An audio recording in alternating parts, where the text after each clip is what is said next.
Be Wealthy and Smart, episode 1497.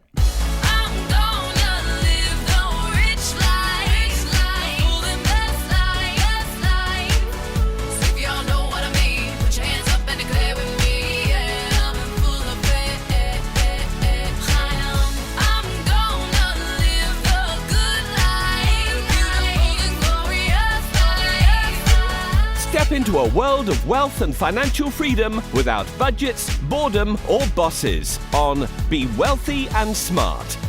And now, here's your host, Linda P. Jones.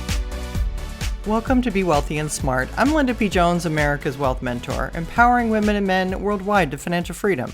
On today's show, we're going to talk about how to get the best mortgage rates possible because people are waiting to buy homes, they're trying to make plans, it's the end of the school year soon, people want to move and get settled.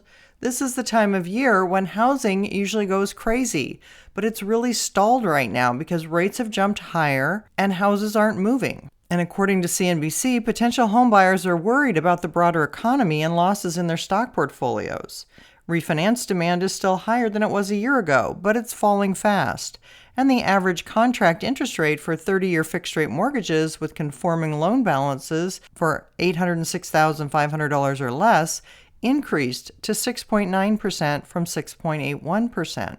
And last week, the total mortgage application volume fell 12.7% compared with the week prior, according to the Mortgage Bankers Association. The price of points also rose from 0.62% to 0.66%, so those wanting to buy down an interest rate had to pay more. That's the highest interest rate in 2 months, but still 0.34% interest rate lower than the same week 1 year ago.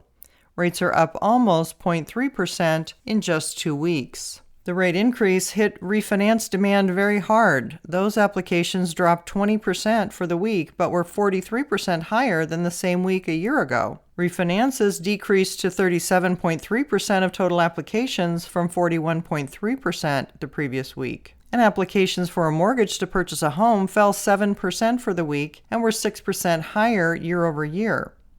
Homebuyers are contending with more than just higher interest rates. Home prices continue to climb, and the recent plunge in the stock market has some unwilling to sell stocks in order to make a down payment. Joel Kahn, Vice President and Deputy Chief Economist at the MBA, said, similar to the previous week, economic uncertainty and rate volatility impacted prospective homebuyers. Matthew Graham, Chief Operating Officer at Mortgage News Daily, wrote, headlines regarding Trump's comments about Fed Chair Powell rattled the market and sent rates lurching higher.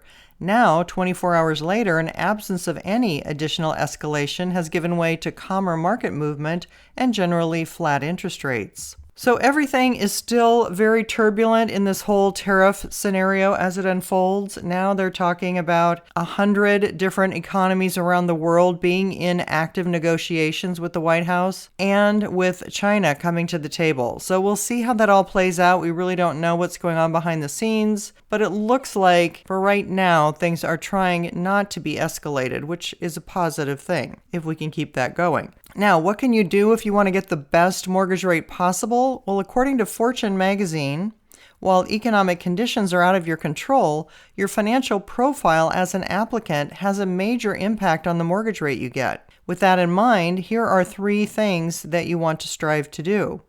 Number 1, ensure your credit is in excellent shape. The minimum credit score to get a conventional mortgage is generally 620.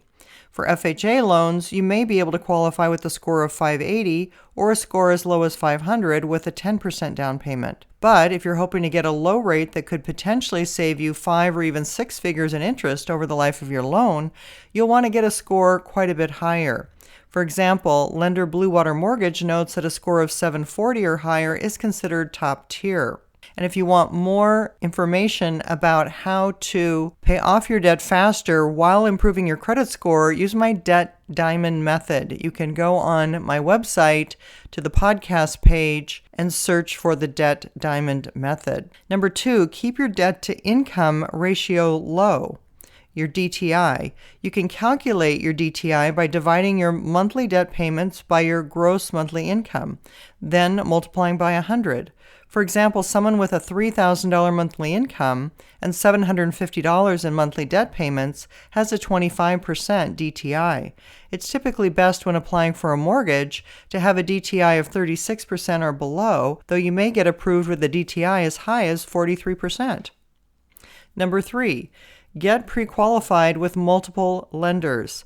You may wish to try a mix of large banks, local credit unions, and online lenders and compare offers. Plus, getting connected with loan officers at several different institutions can help you evaluate what you're looking for in a lender and which one will be best able to meet your needs. Just make sure when you're comparing rates that you're doing it in a way that's apples to apples. If one estimate relies on you purchasing mortgage discount points and another does not, it's important to realize there's an upfront cost for buying down your rate with points. Yeah, right now rates feel high to everyone because we all remember the ultra-low rates that prevailed over the last 15 years or so. But in the long term, rates around 7% are not historically that high. They were much higher than that for most of the 70s, 80s, and even into the 90s. It's really since about the year 2000 that we last saw interest rates peak at around 7.5%. Since then, they've been trending lower. So according to Fortune, the current state of the U.S. economy is the biggest factor impacting mortgage interest rates. If lenders fear inflation, they raise mortgage rates to protect their long-term profits. Another big factor is the national debt. When the federal government runs large deficits and has to borrow to make up the difference, that can put upward pressure on interest rates. And demand for home loans also play a key role. If demand for loans is low, lenders may lower rates to attract more borrowers. On the other hand, high demand means lenders might decide to raise rates as a way of covering costs for handling a higher volume of loans. And also, Fortune says, consider the Federal Reserve's actions. The Fed can influence interest rates on financial products such as mortgages, both deciding to hike or cut the federal funds rate and through what actions it decides to take regarding its balance sheet. So there you have it. If you're looking to qualify for the best mortgage rate possible, make sure your credit is in excellent shape, get your debt-to-income ratio low, and get pre-qualified with multiple lenders. Those are the things that are going to help you come out ahead in the long run. If you haven't subscribed to Be Wealthy and Smart, hit the subscribe button and you'll be notified as soon as new podcasts are available. And all of my podcasts are on my website at lindapjones.com/podcasts. And while you're there, sign up for my weekly newsletter for more wealth tips for your financial freedom. That's all for today. Until next time, live the good life and be wealthy and smart. Thank you for listening to Be Wealthy and Smart with Linda P. Jones. Share the wealth and tell your family and friends about the show. Check out our website, blog, and social media for more riches at www.bewealthyandsmart.com.